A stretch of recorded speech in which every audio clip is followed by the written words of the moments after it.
Hey everyone, this is Joe Drogo, Solistic Life Coach, specializing in those coming into their own spiritual awakening. And hi, I'm Nina Segura, Metaspire founder and creator of supervirtualteams.com and businesscoachingondemand.com. And today we have with us Ann Betz. Yeah, Ann Betz is the co-founder of Be Above Leadership and an international speaker and trainer on the intersection of neuroscience, coaching, and the human transformation.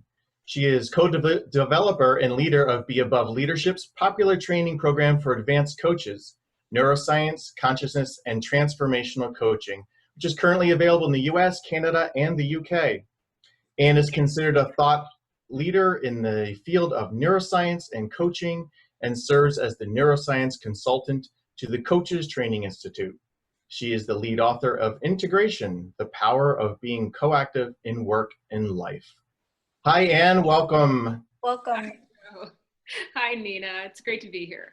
So our series on what do real coaches do? So we're asking you, Ann, today, what do real coaches do? One of the things that real coaches do is that we hold the view that human beings are naturally creative and resourceful. And that actually comes from originally, as far as I can tell, the therapist Carl Rogers, who said that about people. And it was a new way for therapists to look at people. And, if you trace coaching back, it has some roots there. And it was a revolutionary idea. People are naturally creative and resourceful. And as coaches, what we hold that to mean is they have their answers within. And our job as coaches is to really help them tap into what's already there that maybe just needs to come into the light a little bit more, needs to be examined. Maybe it's just sort of a little whisper in part of their brain that they need to come out and make more fully aware of. And so here's what the research says. That when you work with people in that way, when you ask them rather than tell them what to do, here's the advice, here's what you should do, I'm the expert and you're not. When you work with people in this way, where you ask them questions like, what's your vision? And where do you see yourself in 5 years? And what's important to you about that? And what kind of values do you want to honor? And all of those are things that we learn how to do very well in coach training. When you ask people those kind of things, the brain gets activated in a really different way than when you just tell them. So when you ask people, what starts happening in the brain, according to brain scan research, so this isn't just asking people how they feel. This is looking at firing in the brain, looking at flow of energy in the brain. What they found is that when they ask people those questions, centers that are associated with learning and creativity and emotional openness, and really interestingly, part of the brain that's associated with better visual perception. Isn't that weird? Yeah. Like you can see things more clearly. Wow.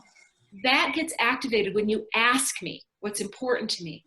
When you just tell me, here's all your scores. They did this in career counseling. So, okay, Nina, here's your scores. Here's what you've got, here's what you should do with your life. Well, when they worked with students like that, what they found is the brains were kind of, I hate to say it, a little bit flatline.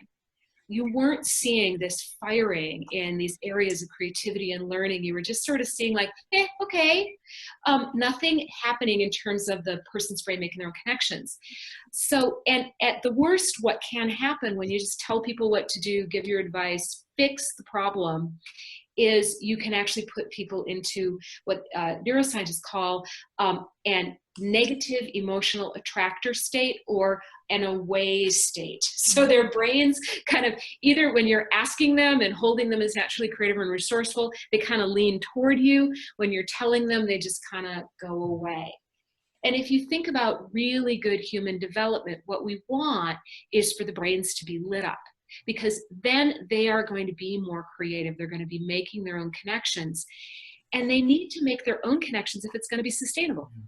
The reason that I think coach training is so important, having worked with a lot of beginning coaches, as I'm a faculty member for the Coaches Training Institute, so I teach a lot of beginning coaches. What we do as coaches is actually countercultural.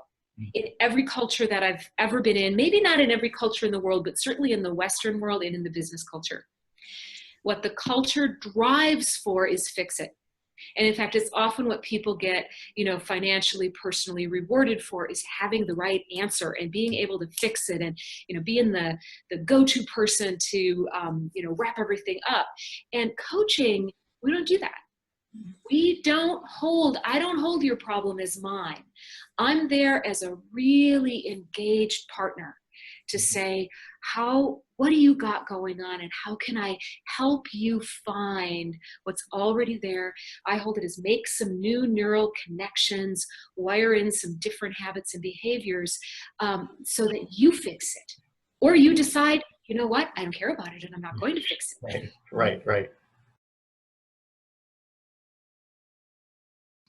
So here's what I see is happening with coaching. Coaching 25 years ago was in this innovation space. It was new. It was interesting. It was, only people who were really kind of, willing to be sort of out there were trying it, were getting trained in it, were even hiring coaches. And then when I started coaching, which was 15 years ago, we were in the early adopter phase. So we were starting to get a little more play. There was starting to be a little more awareness of it. A bigger group of people were engaging with it. I think right now coaching is transitioning from early adopter to late adopter. Mm-hmm. I don't care about the laggards. Nobody cares about them. So what does late adopter mean? Well, in terms of coaching, what it means is that companies now it used to be like in organizations, they'd say, coaching? I don't know, should we have that? What's this coaching thing? What companies are saying now is, what's our coaching strategy?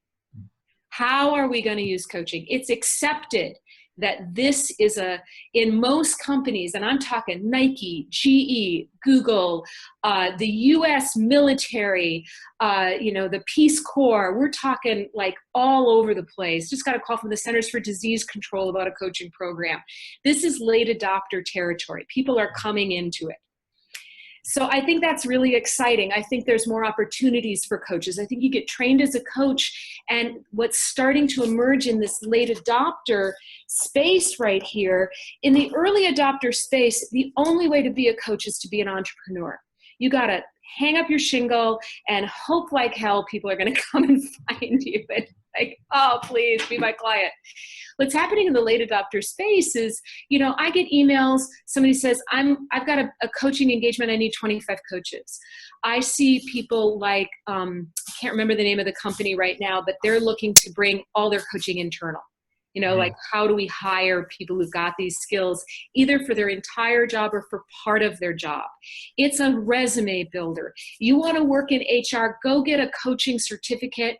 Any forward-thinking HR department is going to say, that's who I want. They've got a coaching certification. They've got a coaching credential. So I think that that's part of the future of coaching. It's very exciting to me because I don't think we're as limited to just the entrepreneurs. The other thing, though, is if that's the future of coaching, what's out here? So if we're as coaching moving in here, means something else is emerging in this space. And I'm going to tell you what I think it is. I think what's emerging in the innovation space is figuring out how we bring in some of these things that we don't do as coaches, and we do them really well. So I'll give you an example. Masterful coaches who've been coaching, and a lot of them for many years, we train people not to give advice or have the answer, not to tell their own story. Keep yourself out of it. I think what's emerging in the innovation space is people who actually have figured out how to do that brilliantly. And they do it in service of their client. And they've figured out, without necessarily knowing that this is what they're doing, they figured out how to put the client's brain in a state where then the limited times that they give advice, the client doesn't hear it in that shut down way. Right. And there's research behind this. If you have a strong relationship with someone who has mostly been asking you things, and then you tell them, you don't get the same response. So I think what's happening really in the innovation space is an expansion of coaching, an expansion into a new field that will include a lot of what we've learned in coaching, but will teach us how to be really good at things like storytelling, either from our own experience or from wisdom traditions. really good at teaching. We're not supposed to teach. Well, I'm a neuroscience coach. I teach all the time. I do 75% coaching, probably 25% storytelling, teaching people about their brain, sometimes giving advice in a limited way, with put a lot of caveats around that. And I think this is kind of where we're going. I think we're going to be able to reclaim some of that when we learn how to do it in a way that's really in line with brain. If people wanted to know more about you, where would they go? What could they do to know more about Ann Betz? Yeah, the best place is my website, which is beaboveleadership.com. And we have on there, for already trained coaches, we have an advanced coaching program where we take you through the neuroscience. We have a model that we call Beyond Coaching, where we're exploring kind of this, coaching plus area. We'll be doing that in Arizona this winter. We've got an advanced coach training in Florida this winter. So we've got some stuff coming up. Of the book that I just wrote with Karen Kimsey-House, who's one of the founders of the Coaches Training Institute. And we wrote a book called Integration, which is really fundamentally about what else do these skills and tools of professional coaching give you? Mm-hmm. How does it help you as a leader, as a partner, as a parent, as a kid, in every area of your life? How do the skills and tools of professional coaching, and we look at the CTI's model, but it doesn't, in many ways, there's so much overlap with other coaching schools. You could use it for any kind of, coach training. We look at how that has changed people in the broader life. So I, totally believe in doing coach training, even if it's just for yourself. Yes. Even if you're just going to be a better manager, these skills rock. Mm-hmm. And what we did in the book is we backed them up with neuroscience. And we'll have all that information at the end of the video, just so everyone knows to stick around for that. And thank you so much for your time today. I really do appreciate it. It's been enlightening. It's been amazing. Thank you. My pleasure.